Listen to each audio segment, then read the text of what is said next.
And we are live. What up, players? Welcome to another episode of Player Life. It is May 13th here in Tokyo, Japan. What is up? What is good? Goddamn. If for anyone involved in crypto, holy shit. That was past few days been pretty crazy. Man, yeah. It's pretty crazy times. Obviously crypto is not going to be the topic of today's show. Today I want to talk about how guys get in the friend zone, or how to stay out of the friend zone and all that kind of stuff. But yeah, the past few days have been pretty nuts if you're involved in crypto. I think I made my first I did. I made my first crypto purchase in May May 2020, around April May 2020, around the time of the corona crash, a little after. I didn't catch it, but that was my initial entry into it. And holy shit, you know so it's a roughly 2 years. um and yeah, it's just kind of a lot of mistakes. Made a lot of mistakes. Got burned a lot. But shit, like, one thing I've realized about crypto in the 2 years I've been in crypto is that no one fucking knows shit. And the people who make predictions and they tend to be wrong like 99% of the time. It's like, the evidence is there.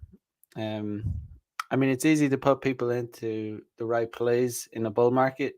People think you're a genius, but the real the real help is where you really want to get the expertise is what is to be told when the danger is coming, when the bear market is actually coming in. Yeah, most people missed it. A lot of it's a crazy space. I feel bad for the people who got like actually rugged, like 100% rugged on their um on their crypto in the past few days, especially the whole Luna. The It was supposed to be a stable coin, UST, rugged, insane. That's supposed to be a stable coin. Is supposed to be money in the bank. People got wrecked. Personally, I know one guy.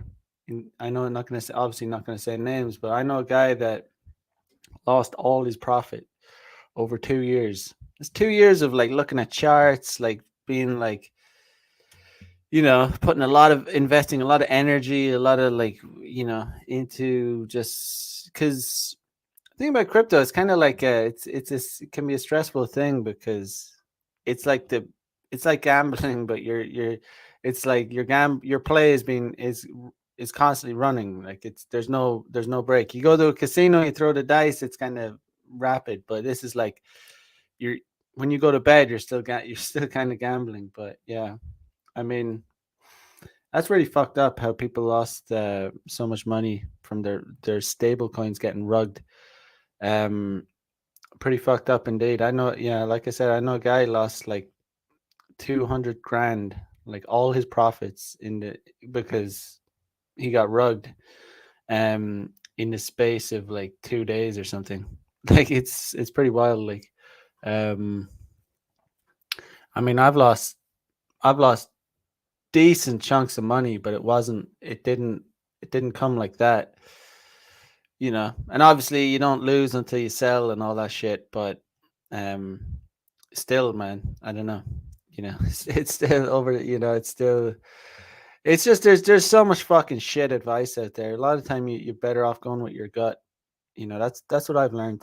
Like, one of the biggest lessons I've learned from this in the 2 years I've been in crypto is that, like, like, taking advice, smoking hopium about coins is the worst thing you could do. You should take profits when you feel it's appropriate, when you feel, when it seems like it's a lot of money for you, you should take profits and don't listen to these fucking idiots that, make these ridiculous predictions, like insane, absurd predictions. And like I said, 99% of the time, they don't come near any of that shit. And if they do get it right one time, then they're going to brag about it, gloat about it. Yeah, but the 99 other times where they got people wrecked, you know, they're not going to talk. They're not going to mention that. They'll just brush that under the carpet. But yeah, that's just the way it is. I mean, you know, you got to take responsibility.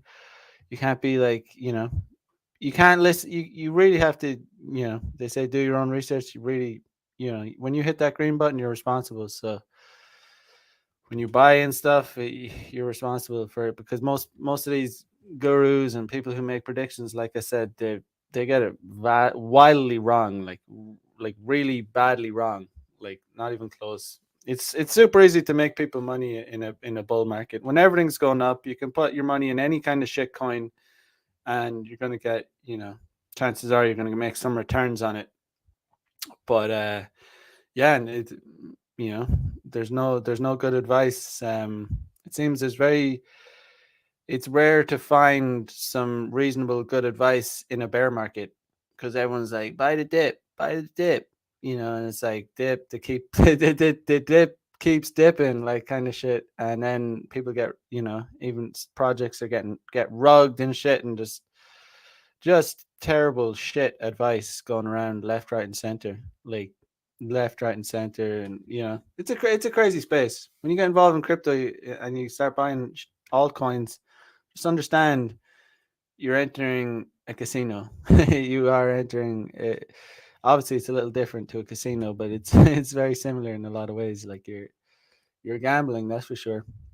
A lot of money to be made, a lot of money to be lost. Anyway, that's just what I'm gonna say about crypto. It's interesting times to live in. Um, Jeremiah Fennell says, "What's your type style of girl head to toe?" Hmm. Let me see. I mean, I like fashionable slash sexy. I don't know how to describe it, but some people say I like kind of ratchet girls, but I don't like not too ratchet. There's only so much, like, you know. In Japan, they call the girls I like it. They're called gyaru. They're like, I mean, I like girls with their nails done, girls that wear wear high heels, but not like cheap and like not like a cheap style, like a fashionable, sexy style. I don't know if I could. Let me see if I can pull up. I'll pull up maybe an example of a girl that like my type. Well, kind of my type.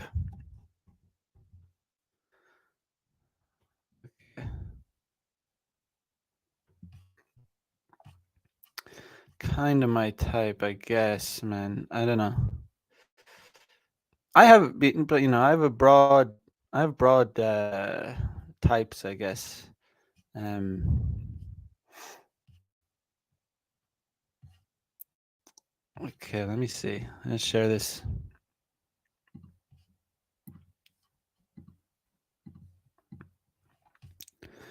Maybe this chick. I'm trying to get a full body shot. Full body shot. Let me see. Obviously, she's super hot, but um, let me see. Yeah, she's sexy, you know. Girls with their nails done, fashionable, sexy. Um, yeah. Basically feminine, a girl that, you know, is very well, you know, very well groomed, has her nails done, wears high heels, shows skin, but in a fashionable sense. Um,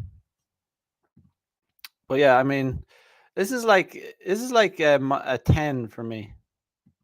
But I don't know even if she is a 10 because I like it like, you know, even a little more, a little curvier. Um, if, you know, let me see. Even kind of like ratchet. ratchet style as well. Girl like this. I don't know, just like really, I mean, kind of hoish.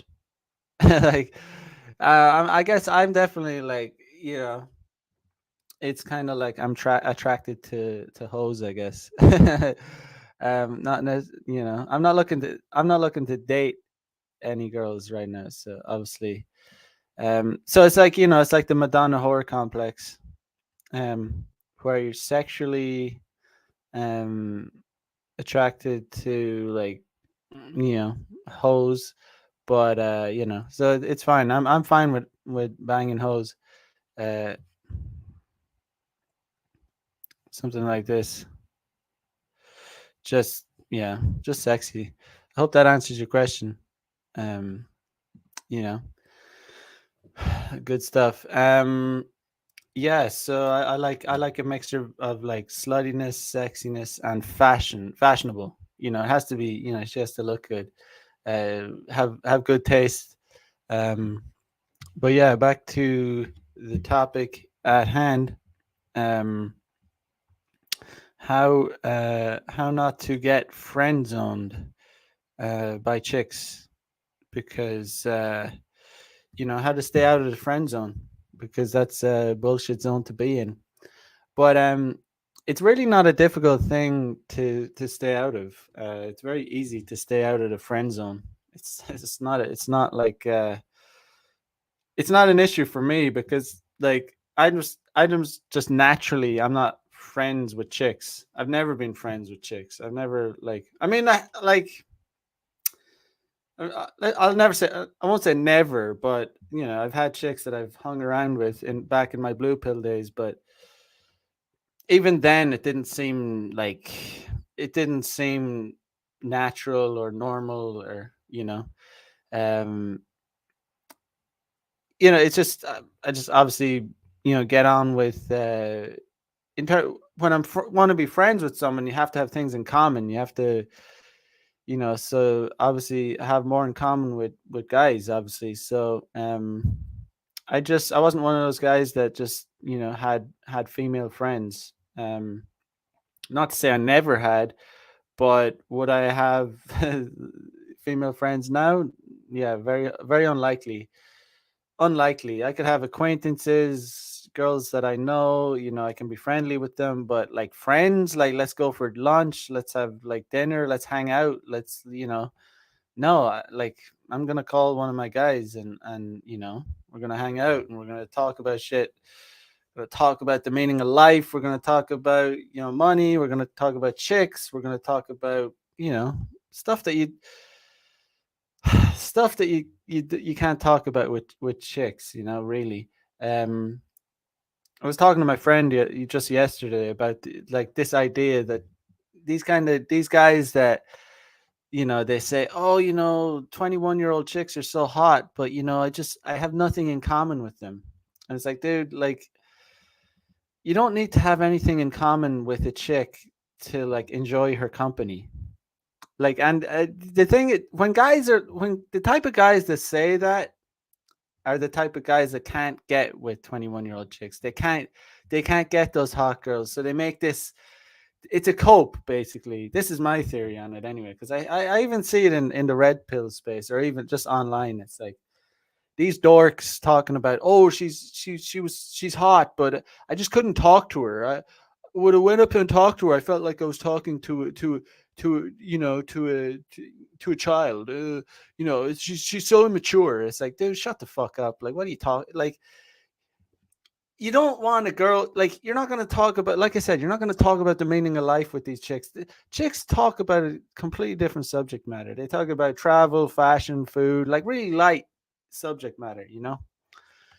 The thing, like when you go out with a chick, she should be bringing like a kind of a sense of like, you know, relief to you, you know, just basically, you know, be just relaxed environment, not this heavy subject matter that you're going to talk about with your guy friends.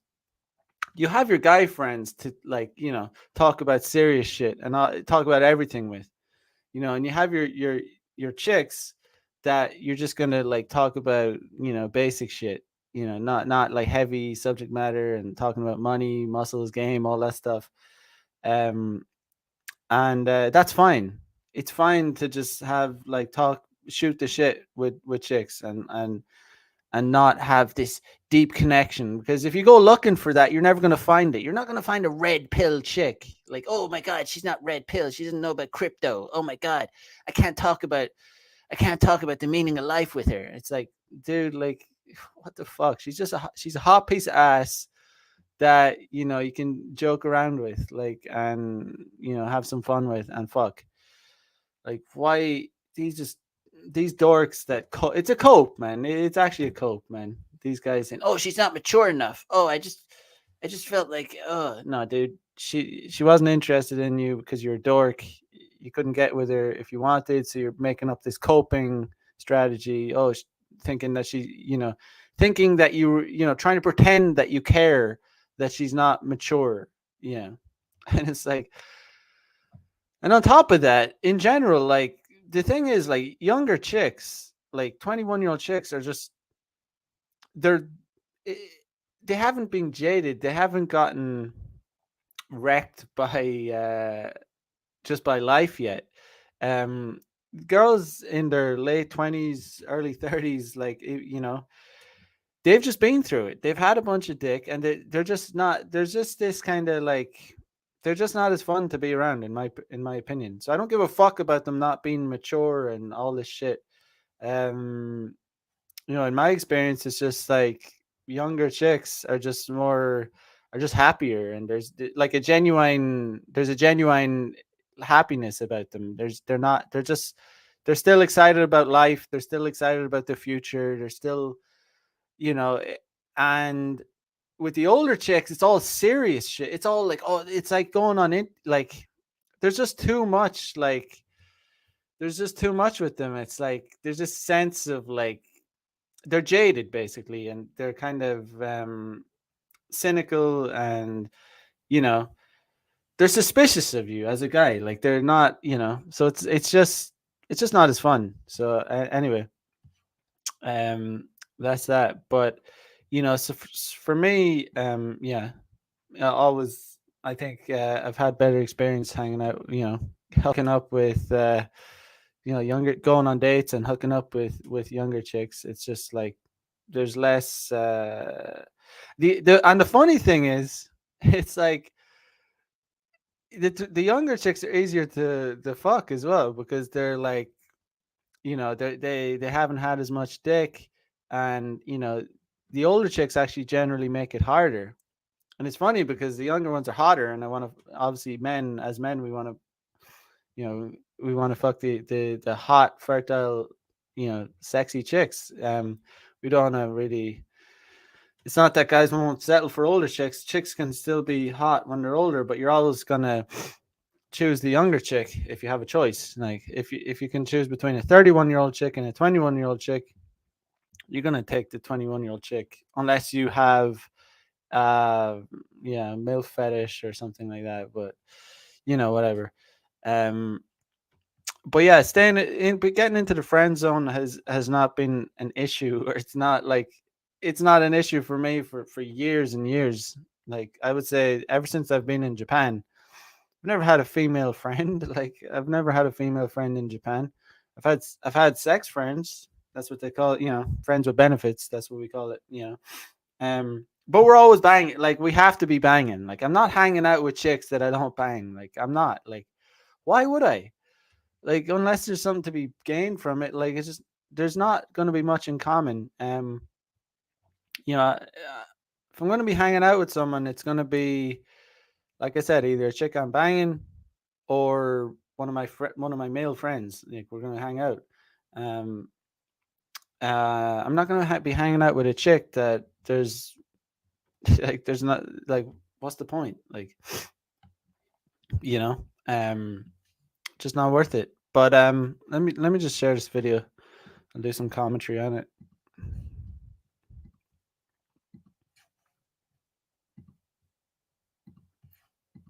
There is a word that strikes terror in the heart of every crush everywhere. the friend zone. So, the friend zone, if you've ever been friend zoned, it means that someone has a non romantic interest in you. Here's the official definition if you're curious. The friend zone, also known as buddy zone or non romantic zone, is a relationship status between two people that is exclusively non romantic. Usually, one party is friend zoned, and that person usually wants to get out of the friend zone by becoming a potential romantic partner. Have you ever been friend zoned? Have you ever friend zoned? I'll just say this: guys that tend to get friend zoned tend, like, oftentimes to tend to be pretty beta as well. Well, they are beta by definition if they're getting friend zoned. But even guys that have female friends, guys that go around saying, "Oh, she's my friend," those guys tend to be beta as well. Oh, I have female friends. Okay, you're beta. Chances are you're a beta guy, like you're blue pill beta guy, like, because the only reason you probably have female friends is because you're kind of like, you probably had some kind of sexual attraction to them. You probably deep down you'd like to hook up with them, but you just couldn't, or it didn't work out or whatever. So you're just hanging around. You're kind of beta orbiting. You're settling for friendship and hoping that your day is going to come through eventually. That's kind of what I think about it. Someone. So this video is a little bit personal to me because I can't believe I'm going to say this and my husband's going to kill me. But I totally friend zoned my husband before he was my husband. So I know it is possible. Basically, she's admitting on YouTube that she cucked her husband. So you think when she was friend zoning her husband that she wasn't sucking other dicks and banging other dudes? She absolutely was, and they were probably chads. Like, so, her husband by definition is a beta orbiter cuck, and he. I don't think she says it, but like, how long was he friend zoned for? He was like, it could have been years. Some of these nerds stick around for years, like dorks, like hoping that their day comes through, and it probably will. That's the thing, because the thing is, um, she probably, I don't know. I'm just making an assessment that she probably, she might have. Let's just say she friend zoned her husband in college, and friend zoned him right up until she was 27. So, like, she gave away her best years to all the other guys, all the other Chad dudes, while this beta nerd sticks around on the sidelines, fucking hoping his day comes through. And it did come through because she basically, she's coming into the epiphany phase, the wall, so they start wanting long-term security. They've had all the fucking Chad dick, so now they're more interested in the security, the finances, all that stuff. Um, so it's just funny the way it's just these chicks like telling on themselves. Possible to get out of the friend zone. And I know that sometimes that can be the best thing ever because my husband is my best friend and I friend zoned him early on. I'm sorry, babe. I'm so Oh my god, that's hilarious, man. My husband is my best friend, and oh man, it's like she's basically telling everyone all on YouTube, all over the world, that she was banging other dudes while this nerd stuck around on the sidelines. sorry. Totally 100% friend zoned him. And then he slowly came out of the friend zone. And then we got married and had a baby. Woo! So Slowly came out of the friend zone. Dude, like, how, oh man, like, never be like this guy. Never ever ever settle to be like this guy. It's just not, it's not in your best interest. I know that you can do it. In this video, I'm going to talk about 4 steps you can follow to get yourself out of the friend zone. And they literally worked for my husband and I. So I'm hoping they're going to work for you too.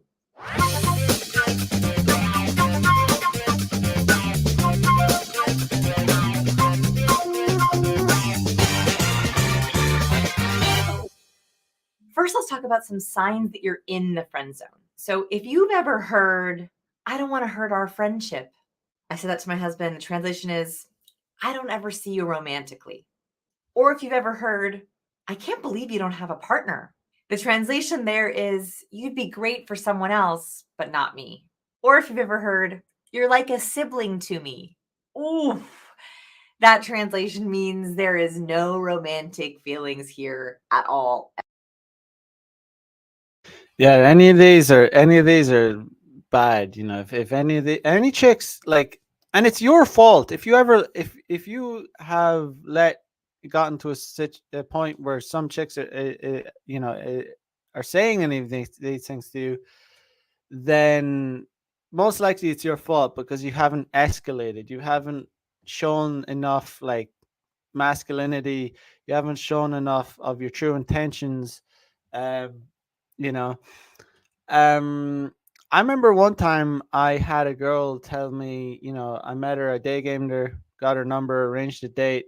Um, and I remember, she was, she said to me like, oh, you're like an older brother. And this was like, I was like, I was just bemused by it because it's hilarious. It's like, I mean, we're just on a date. But, at this point, I think she said it to me already when she's back at my house. But I think it was a shit test. And a lot of times, these girls will shit test you by saying something like this.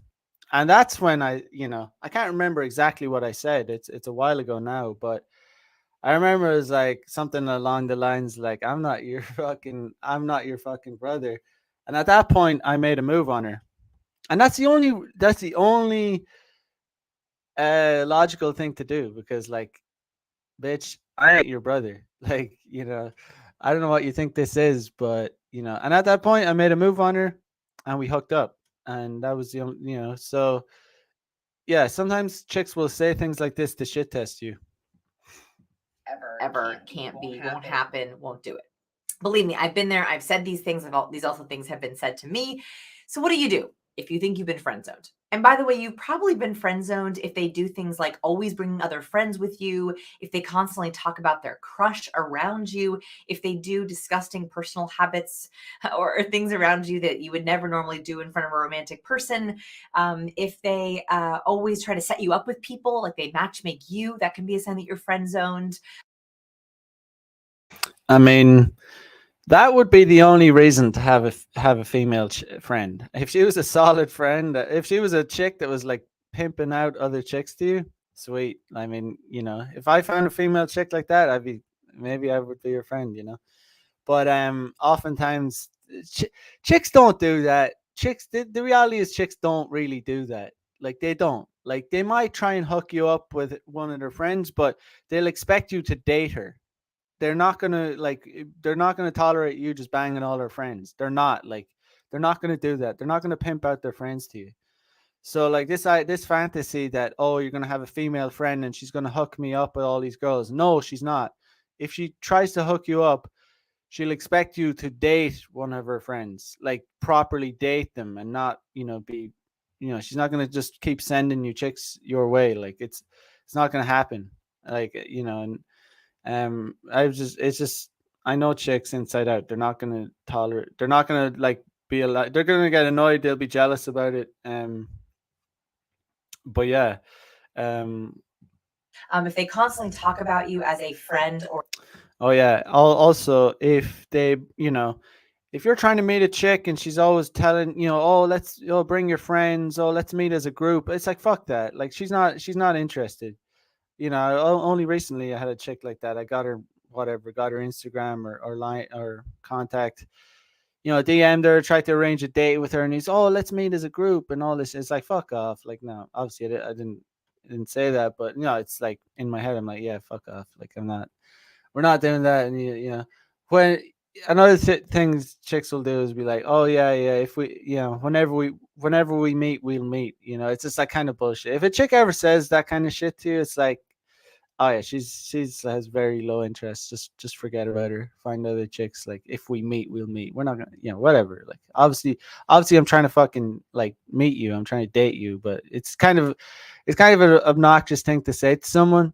It's kind of an obnoxious fucking think about the way in which females communicate with guys is fucking hilarious. Imagine your friend. Imagine saying that to a dude.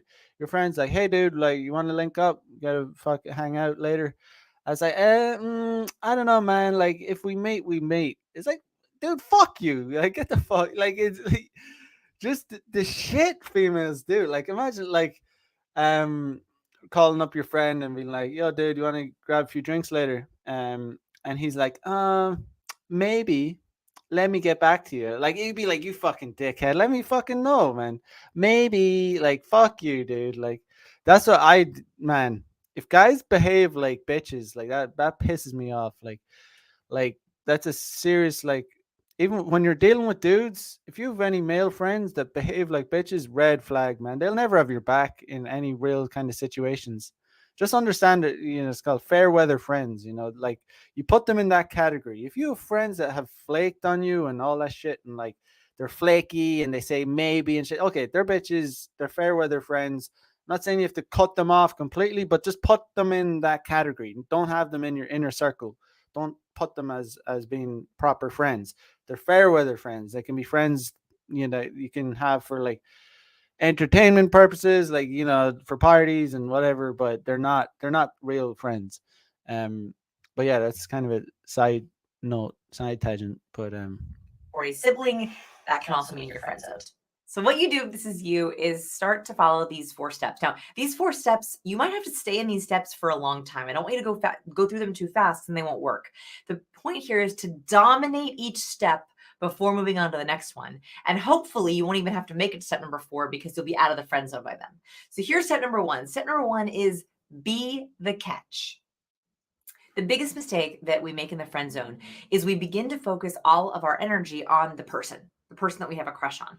And that's actually really difficult because what it does is it takes away from your self focus, your learning, your self development, and it puts a lot of pressure on them. I want you to actually turn that around. I want you to flip it around and I want you to begin to focus more on you. If you are a great catch, it's hard for them to miss you. And what I mean by this is, I don't want you to wait for them to recognize you as a catch. I want you to work hard to make sure that they can't miss you as a catch. And the way that you do this is begin to become an extremely interesting, fascinating person. I want you to start reading interesting things, doing interesting things, watching interesting things. If you sit and come home and sit on Netflix all afternoon, that makes you more boring. You become more interesting and more confident when you begin to do self development projects and tasks. So, I want you to conquer a skill, learn a new language, learn how to cook. A really great thing here is to think of specific things that you would want in your partner and then begin to do them yourself. So, for example, here's a really small quest: learn how to make the world's best pancakes. That is a great skill, whether you're a friend or a partner or a parent. Another one is to learn how to dress really well in a way that makes you feel confident. I mean, she's basically talking about, being on your purpose here. Like she's, being on your purpose, money, muscles, game, frame, all that stuff. Like that's what she's talking about. And yeah, she's right in that sense. I don't know about making the pancakes. I mean, sure, yeah, know how to make good pancakes. I don't know, but being on your purpose for sure. Being an interesting person, dressing well, just becoming a high like putting yourself first, like developing yourself, going to the gym, being like, being fit, being well groomed, being like fashionable, being, being interesting, like doing interesting things. She's right about this stuff. Like it is important. Like, the more interesting you are as a person, the more these chicks are going to want to be, they're the more attracted they're going to be to you. If you've had all these experiences, like you've hitchhiked and fucking all these crazy, you've all these travel experiences, you've done all these things, it just gives you this like foundation of experiences and confidence that you're going to be like it's going to make you more attractive as a person. You know Or another one is to learn a romantic language: Italian, French. Pick that up so you can woo yourself. I don't know about that. I mean, that's very time consuming. Like, I mean, learn a language if it's necessary. Don't Not all this bullshit like just learning a language. Learning a language is extremely time consuming and difficult. Like, don't fucking like only learn a language if it's something that you're gonna use. Like, the only reason I can speak Japanese is because I live in Japan and I use it. like I use it every day. Um, so if I didn't live in Japan, I would never have learned Japanese. Like it wouldn't. It's way too time consuming. Like why would I do that? No, don't learn the language if you're not gonna. If you're gonna go and live in Italy, sure, learn Italian. Go, but don't go there and learn it. Like it's not like spend all these years fucking learning the language and then go there. The best way to learn a language is go to the country and learn it as you're living there. Remember, this is not about them, this is about you. The more you feel like you are a great catch, the more you build confidence, the more you're talking about interesting things, and also makes you feel like you're a cool person to hang out with. And other people will begin to see that too. Yeah, she's speaking some facts. If you don't think you're a catch, if you don't have confidence in yourself, if you don't think you're a cool person, how are other people gonna think you're cool? Like you really do need to like think you're a cool person. Like you need to have confidence in yourself. You need to think, yeah, I'm a cool person to hang out with. Like she's lucky to be with me. Like I mean, you know, I'm a good conversationalist. I'm cool. You know, I'm gonna show her a good time. I know how to fuck. She's, you know. So you need to think like that. That she's lucky to be hanging out with me. That's what you need to be thinking. She's lucky to be with me. So I want you to make a list of all the things that you would love in your ideal romantic partner. And I want you to begin to work on those things yourself. What can you learn? What can you do? What can you try so that you can be an amazing catch? Stay in this step as long as possible. In fact, if you already think I'm a great catch, then you need to work on your humility and stay in this step a little bit longer. Okay? That's where she's mistaken. That's kind of classic female projection. It's like men and women find different things attractive. So we don't like the things that women find attractive in men. Men don't give a shit about those things in women, but for the most part, I don't care about how many countries a chick has traveled to. I don't care about what she studied in university.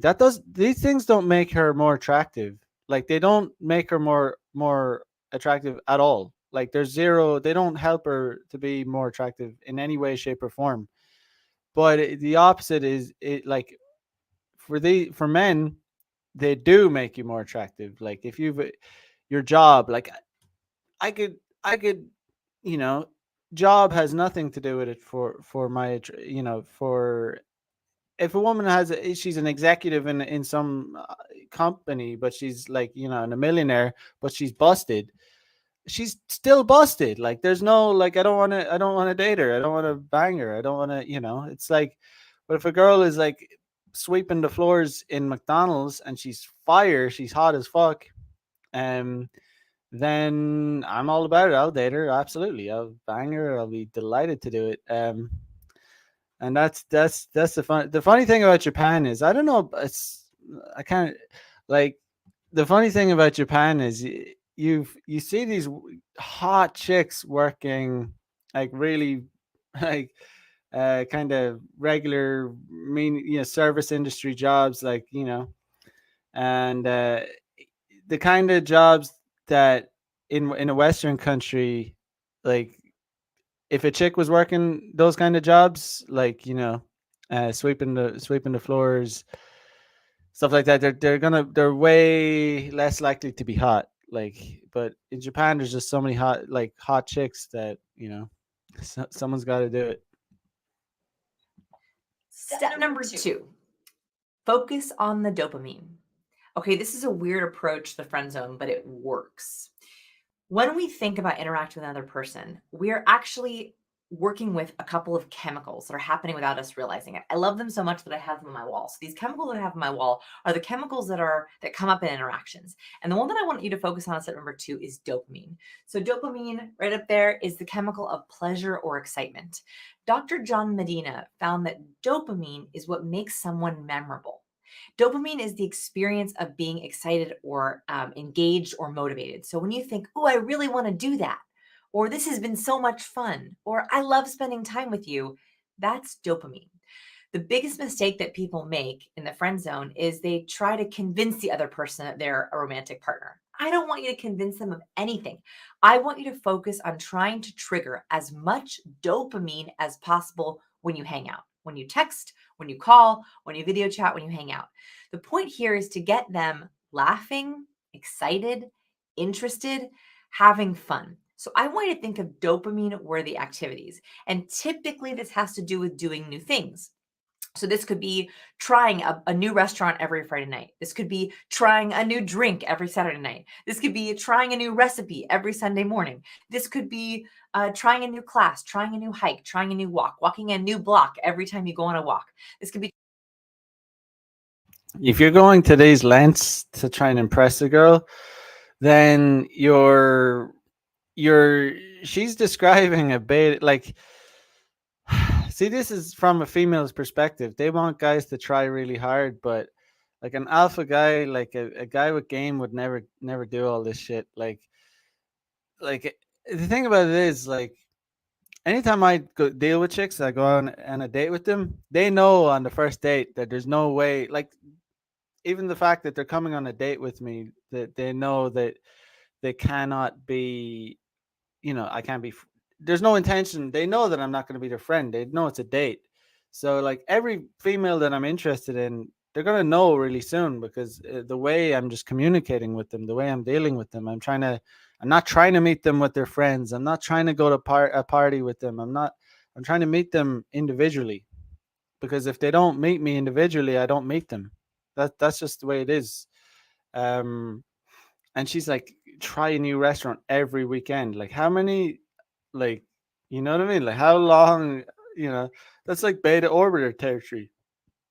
No, it's like how come she should know after the first restaurant? She should be lucky to be getting taken to a restaurant. You know what I mean? Um, so she should know like after the first date that you're not in the friend zone, like because when you finish the meal and you take her outside, while you're eating, you should be initiating touch, touching her hand, touching her leg under the table, all just escalation, and then when you leave the place, you should be like, you should be putting your arm around her and you should be putting your arm around her waist, and then you should be like, trying to take her to a secluded place, and then you should start trying to make out with her. And there's no room for being in the friend zone. She, um, there's no room for it. There's no room. trying documentaries you've never watched before. This could be reading a book that you've never read before. This could be listening to a new podcast. New. New is one of the fastest ways to trigger more dopamine. So I want you to be the instigator of dopamine, the instigator of something new. This is also done with humor. So you don't have to be funny, although I love the idea of being funny. In fact, we have an entire tutorial on how to be funnier, which is a great way to produce dopamine. You can also harness other people's funny. So be the cultivator of the funniest gifts. Be the cultivator of the funniest videos. Have a collection in your email of funny emails that you've seen or funny memes that you've seen. Oh, By the way, you could do all this shit, right? You could like take a girl out to a fancy restaurant, take her to a nice lunch, take her to an art gallery, and this could take place over the course of a month, right? But if you do all these things and you're having you think you're having a good time with her, she's laughing, all this stuff, you could think you're doing everything right, but if you have not made any efforts to escalate, you're a complete fucking idiot because you can do all this shit and she'll just think she'll be using you as a friend, and then by the third, fourth, fifth time you meet, you'll be like, you'll finally, I'm talking like in the frame of a nice guy, like, you'll finally think you're due your returns on all your investment, and you'll be like, hey, so how about we go back to my place after the movie, and then she's like, oh, I'm kind of busy tonight, and this is like the fourth or fifth time you've taken her on dates, but you haven't tried to escalate, physically up until this point. And this is when she'll be like, oh, I'm kind of tired, I'm gonna go home tonight. And that's when she puts you in the friend zone, because you haven't tried to escalate at all, because she sees you as her gay friend, because you've acted like a gay friend. That's what you've done. You've gone on fucking play dates with her like a dork. like fucking like walking around the city like her gay with like her gay best friend. You're not holding her, not trying to hold her hand, not trying to put your arm around her waist, not trying to grab her ass. Like, dude, like you got to be a savage. Like you got to be making these kind of moves on the first date. Like you got to be trying to bang on the first date. Always send them the funny gifts, the funny posts, the funny videos, so that you're always curating funny for them. That will make them excited when they open up your texts. That will make them No, you're like no, I disagree with this chick about this because you know you're giving too much attention. That's beta, man. You're beta. You're always sending her funny videos, sending her this, that, and the other. No, you're like her gay best friend. Then that's what you're doing. When you message a chick, you should be about business. Like this is like hey, when are you free? What are you up to? Like when let's and then not even when are you free. It's like hey, you free tomorrow night at 7 p.m. That kind of shit. Um it should be like business, like when are we meeting, like it's not none of this like sending her memes and all this shit. It's like because then you're basically becoming her friend. Like she sees you as her friend. She sees you think like the guys that have dicked her down, the guys that are gonna dick her down are like sitting around like looking for funny memes to send some chick. No, they're like they're going around, they're going about their purpose, you know improving themselves, making money, muscles game, and they're not concerned with like sending funny memes to chicks. Um, that it's just a waste of time. It just shows that you're wasting your time. You should have better things to be doing. excited when they open up your email. That will make them excited to hang out with you because they'll begin to create a chemical memory. This is what's critical. What Dr. I will say if you're gonna do it, if you're gonna try and like, if you want to send chicks some funny meme or try and be humorous, and if you do it, you got to do it in conjunction with like, a follow up text of like, oh, when say, oh, are you free tomorrow night for a drink at such and such a time, so at such and such a place. So you're not like having these meaningless back and forth messages that like are time consuming, and chicks don't respect that really. So you can do it in conjunction with asking her when, setting up the date. But none of this like meaningless, like, hey, what did you have for like completely naive kind of idea. Like reminds me of when I was like a teenager, like messaging chicks. Oh, what do you like? Messaging chicks for no reason, like without any intent. Like it's unattractive to to chicks, especially chicks that are in their 20s. It's one thing to be a teenager and obviously it's just different back then. But yeah, when you're when you're an adult, you're asking the chick, oh, what'd you have for dinner today? How was your day? It's like she's like, this fucking loser. Like, does he not have any other chicks to be banging? Like, why is he messaging me this shit? I'm not that special. John Medina found is that the more that we can create dopamine with someone, the more they are likely to think of us and remember us. And that way, the next time they see you, they remember that last time we laughed, we hung out, I learned new things, and it begins to create the dopamine before you even do anything. So the more dopamine you create now, the more that dopamine becomes a habit, so that every time they think of you, they get a little bit of that pleasure chemical. That is the fastest way into someone's heart. Step number 3. So you can basically, it's not that if you're going to be trying to make a girl laugh, and that's fine, all that stuff, but you have to do it in conjunction with physical escalation. Like you have to do it with showing her that you're showing her your intent, not verbalizing it. It's like you never verbalize it. It's just that you show her through physical touch, gradually escalate. That's why it's called escalation, because you don't just go and grab a chick by the ass. Like that's like complete, that's autism. Like, but no, you slowly escalate, hands, waist, getting very close to them, smelling their perfume, So that's a classic one when you're sitting down by a chick.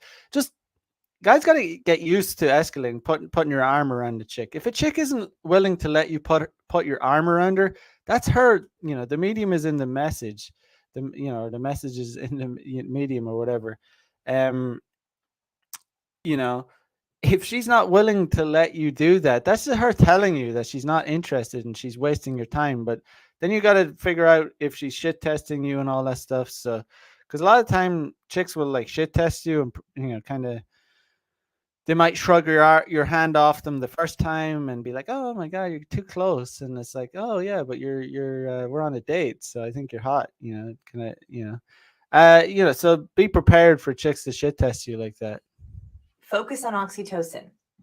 Okay. Remember, stay in step number 2 as long as it takes, where you feel like you've created that chemical memory, where they say things like, "It's always so fun hanging out with you," or "You always make me laugh," or "You're the most fun person I know," or "You're the most fun person I spend time with." This is hilarious because this is kind of friend zone language, and this is not. I wouldn't say this is a positive thing.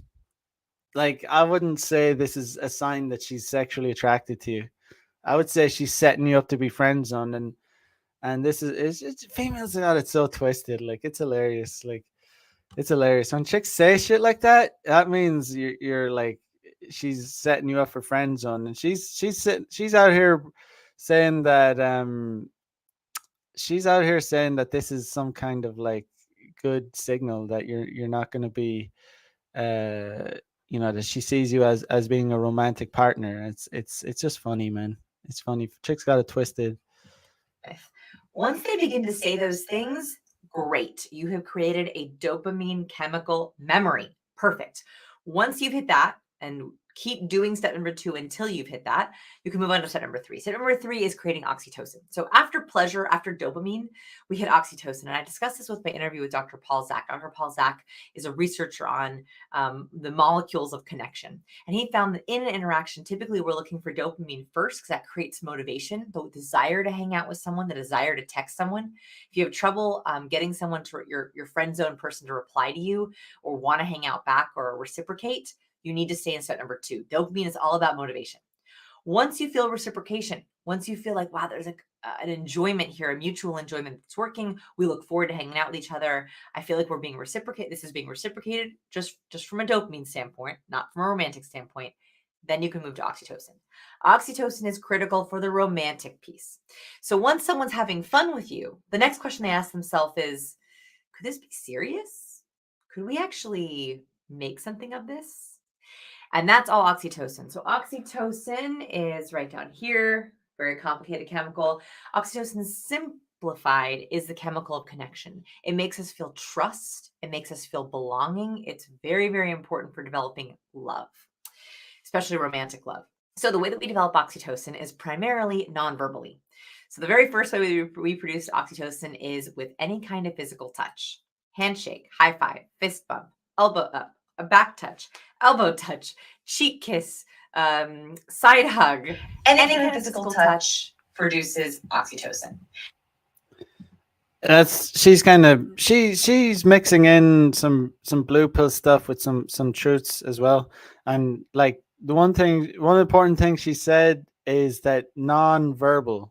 Like that's how you this escalation is all non-verbal. When you try and escalate verbally, I'm not a fan of it. Um, Sterling Cooper talks like about dirty talk, but that's kind of like when you've already. This is when you've already done the nonverbal escalation. If a lot of guys will not be able to pull off the verbal escalation, like it's if you try and verbally escalate, she'll think you're a fucking creep, man. Like most guys will not be able to pull that shit off. You could do it in conjunction. More advanced guys could do it in conjunction with like physical escalation, but yeah, you gotta be good. You gotta have serious game to pull that off. But yeah, for like physical non-verbal escalation is how you sexualize the situation and get their receptivity. um Once you have their receptivity, it's like it's on. And like you can you can create, I always talk about it, like you can create like some serious sexual tension just by hand touch, like, and it seems very innocent, but like you can really physically escalate through touch of hand, and you can do it very quickly too. um like that's why whenever I meet a girl, whenever I cold approach a girl, I'll always try and um you know, I'll introduce myself, and when I'm introducing myself, I'll extend my hand, and I'll shake your hand, obviously in in the way you shake a female's hand, not the way you shake a man's hand. I'm not. It's not like a meeting. You're in a board meeting. You're going into. It's a female, but it's just crazy. Like if she's like receptive to you, if she's attracted to you, and she's like glad that you're approaching her, then it's kind of amazing how like how fast you can escalate. Like I mean, there's been times where I've immediately felt like sexual chemistry with a chick on the street, like immediately. Like so I introduce myself and I extend my hand and I kind of hold her hand. One thing you can do, if they're receptive to you, you can kind of like hold their hand while you're talking to them, and like you're gonna know if like it takes calibration, but it's obvious there's times when it's appropriate to hold a girl's hand, and when it's not. Like most girls, when you understand female body language and female nature, you'll understand when a girl is uncomfortable with you holding her hand, and when a girl is very receptive to you like holding her hand. And basically just in the way she's responding to you, in the way she's talking to you, in the way she's answering your questions, you know um that takes calibration. But if she allows you to hold her hand, and she seems receptive to you, and she's answering your questions with a smile on her face, and she's asking you questions back, man, you can ask, like you can get like, man, like there's been times where I've like just taken girls home after doing that, just walked them to my house, and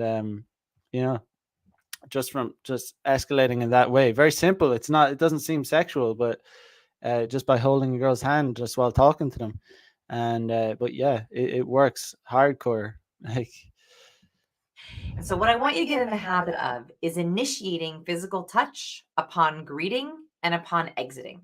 And this, I'm starting with these specifically because they're the most socially appropriate if you're just friends with someone. And so that's always, always making sure when you see them, you give them a hug. If you're not in a hugging place yet, always making sure you're at least giving them a fist bump. Initiating some kind of physical touch when you. this is seriously important to do when you're going meeting a girl on a date.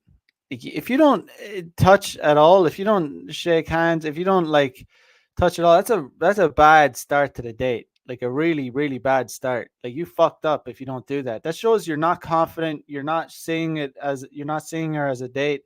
I always make sure you touch the girl when you meet her at the location, whatever.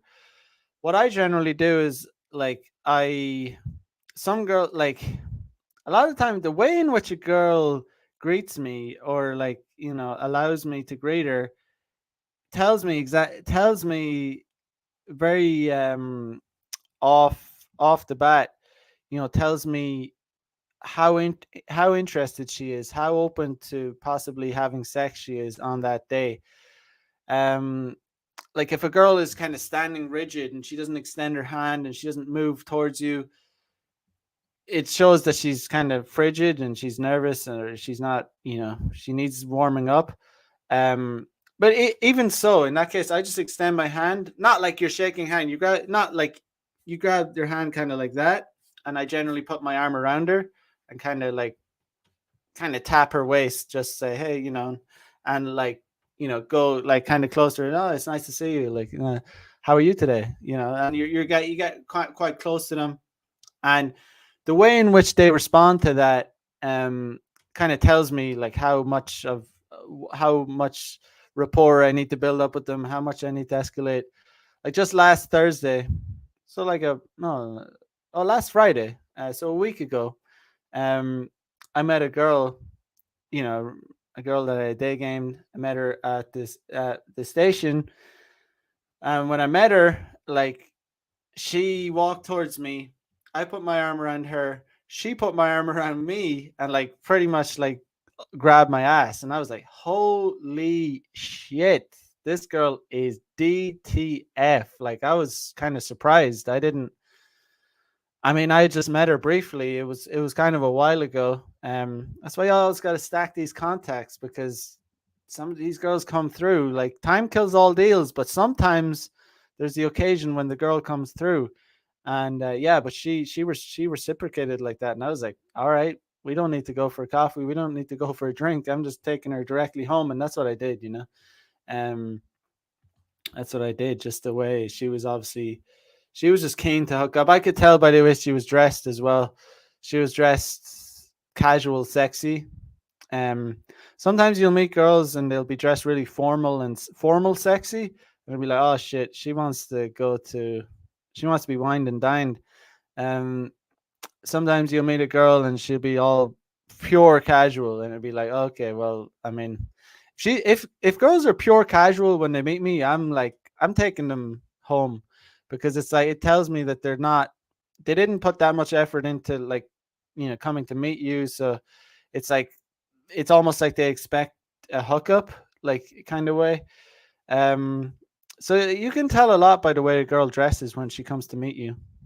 You first see them and making that repetitive.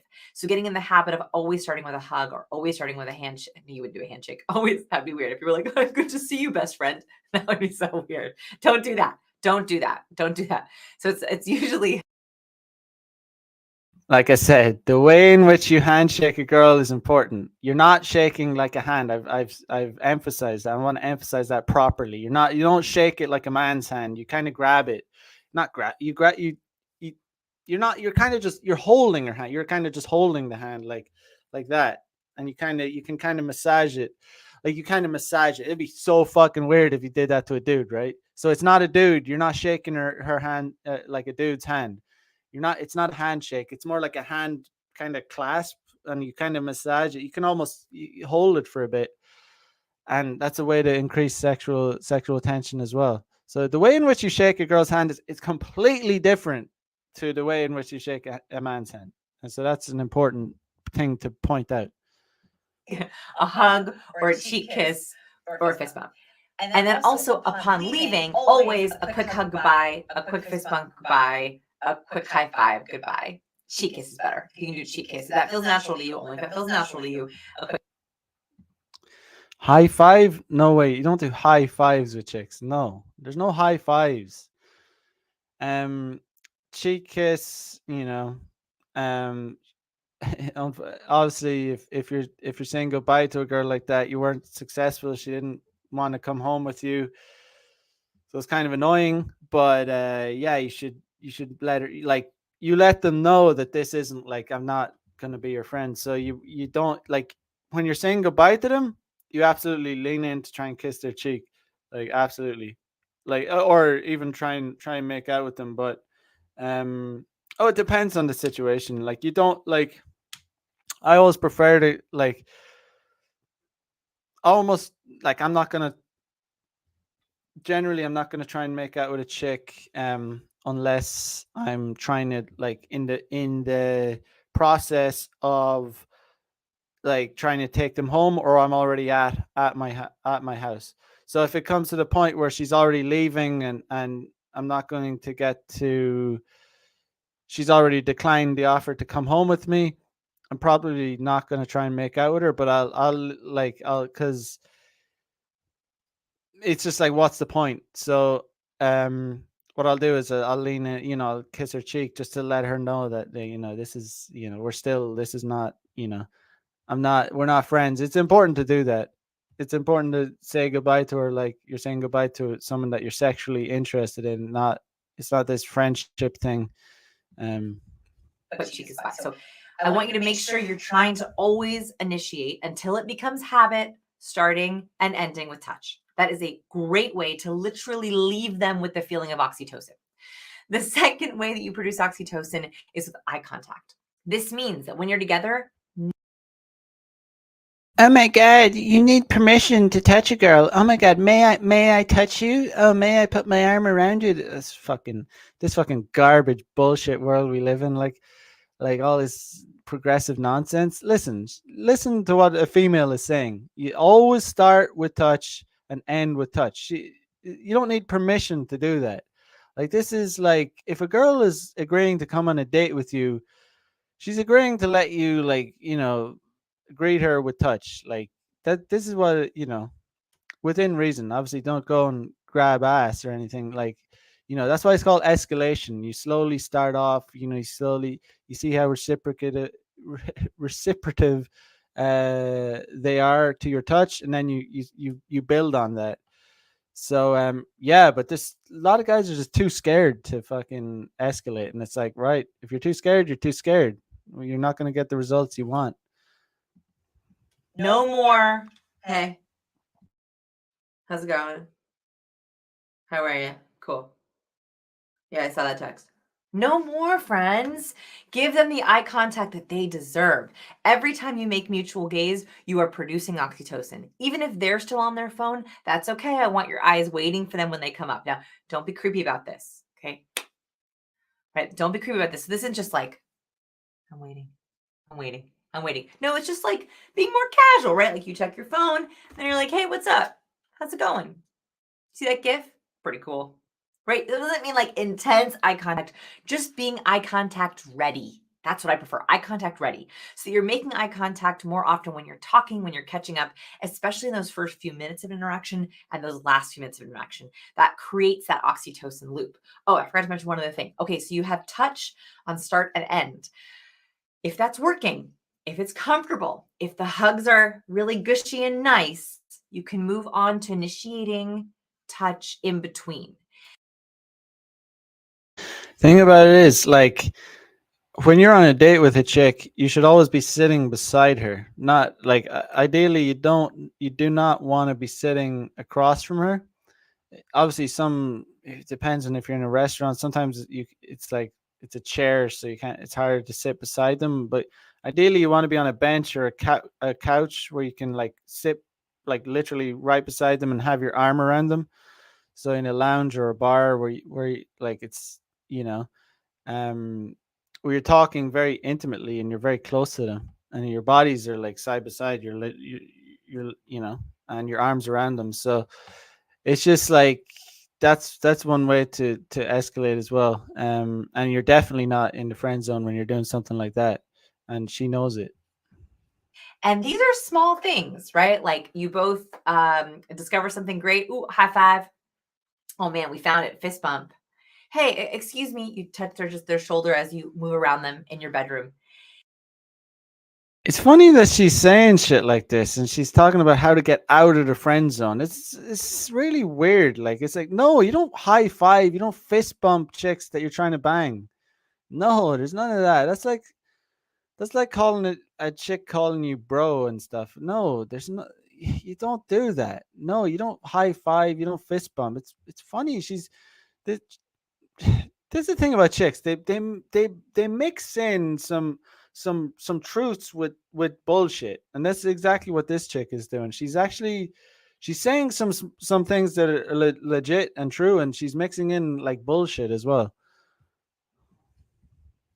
Little tiny initiations of touch. And I want you to pay attention to invitation cues and patience cues. If someone is comfortable being touched, they're going to smile, they're going to lean into it, they're going to touch you back.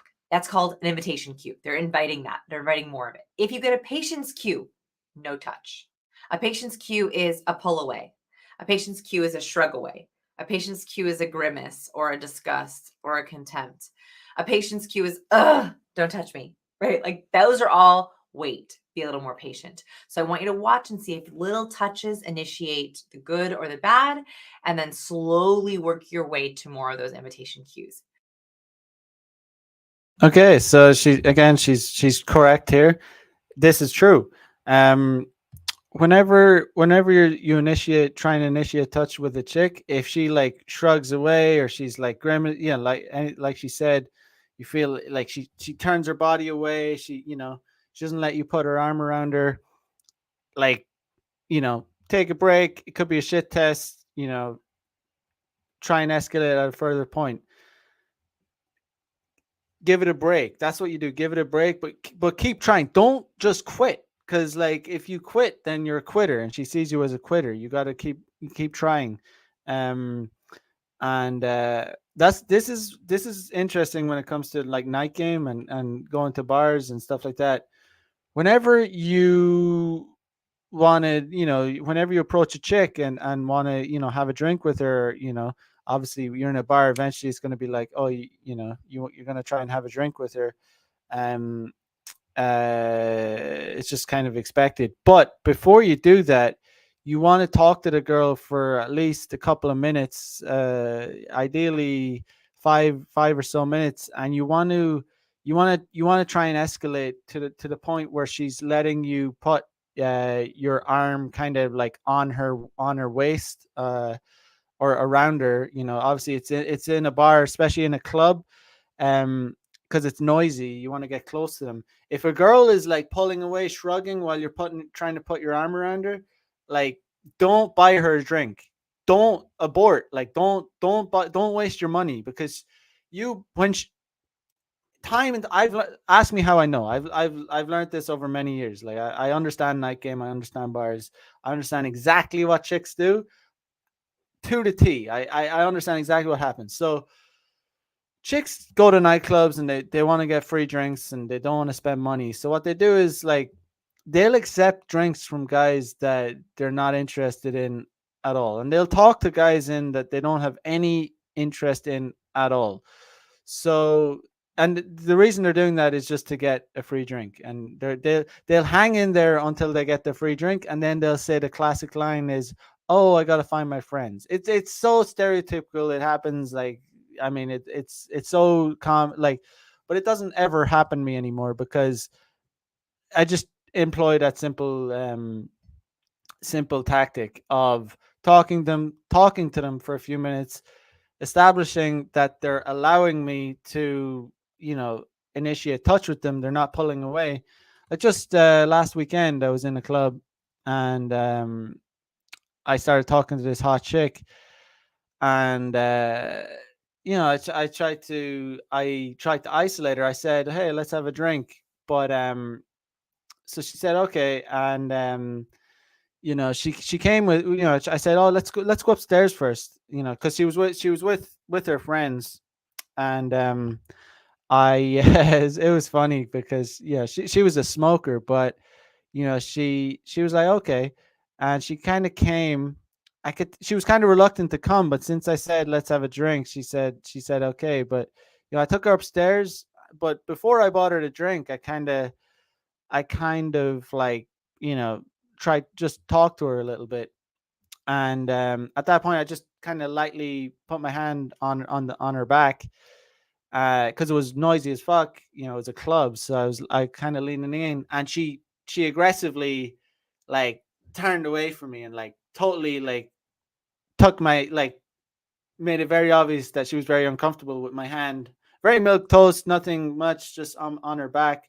So I took my hand off, and I said, "Oh shit, I got." I turned the tables. It was amazing. I just said, "Oh shit, I got to find my friends." And sometimes you got to turn the tables, because I'm not just gonna buy a chick a drink like when she just like gave such a like a. It's like raising the red flag. It's like, okay, I'm not. I don't want.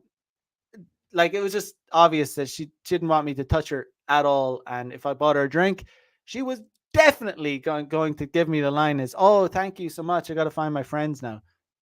They all do it. So just, it's very simple. Just before you buy chicks drinks, before you just establish that they're receptive to talking to you, they're receptive to your your escalation. And like I said, you're not going in trying to grab ass or anything. You're trying to hold their hand. You're trying to put your hand on their back. Ideally, like, one good way is like holding their hand and having one hand on the lower of their back, the small of their back, and kind of leaning in, whisper, talking into their ear. And that way, it's like a good way to escalate. But if they don't allow that, just say, "Oh, yeah, sorry, oh shit, I gotta find my friends. Bye bye." On to the next girl. Because don't you know it's just annoying. We've all been there. If you've done any kind of nightlife, we all know it, and it's just an easy way to avoid it. Oh, I gotta find my friends. Thank you so much for a drink. Bye bye. And it's like they're gone. Forget it. Don't be that guy. I want you to stick in this oxytocin, eye gazing, touch, and try to create as much of this as you possibly can. In my dream scenario, right before my husband and I became romantic, and he finally asked me on a date, and I said yes. We were making a lot of eye contact. We always hugged when we first greeted. We'd give each other high fives and we discovered things. We were always engaging in that oxytocin. So, oxytocin is that critical next step before you can begin to take something romantic. And you only want to take something romantic when you're only getting invitation cues, when someone is welcoming all that oxytocin initiation. Okay, last one. So I'm hoping that those first three steps actually get you to maybe see that there's an invitation there to ask them out, to initiate some kind of romantic contact. I hope those first three steps work. If they don't, you can try the very last step, step number 4, which is focus on adrenaline. There is a research study that found that when they had people do something risky together, and in the experiment, they had them cross a very narrow footbridge together, they actually had more romantic feelings for each other. So I would say the last step here is to do some kind of a quest together. That can be as big as a road trip, as little as a little adventure in town. That can be trying something new together. Try to create some kind of project or quest that you can learn together or do together so that you feel like you're connected on trying something out for the first time. Oftentimes, trying something out for the first time is a great way to learn something at the same pace and then graduate together, right? If you both decide you're going to do a road trip, that's a huge quest. You have to earn the money, save the money, plan it out, do the road trip. That can be a great way to begin to help someone feel like, wow, this person is willing to take a risk with me. And taking a risk with me, getting a little bit of adrenaline can, research has proven, trigger some romantic feelings. I hope this video helps edge you out. All right. She mixed in some facts and some actual legitimate advice along with a lot of bullshit too. But and that's just being honest. Credit where credit is due, but chicks tend to do that. They'll, female coaching, dating advice. They'll say some things that make sense and some things that are true, but they'll also tell you like things from the, the female perspective, which don't, which they're just they're basically projecting. They can't help it. They can't help but project. But the last point she made about adrenaline, that's obviously very try hard. It's very very try hard. Like, I mean, you're gonna go to the effort of taking a girl on a road trip.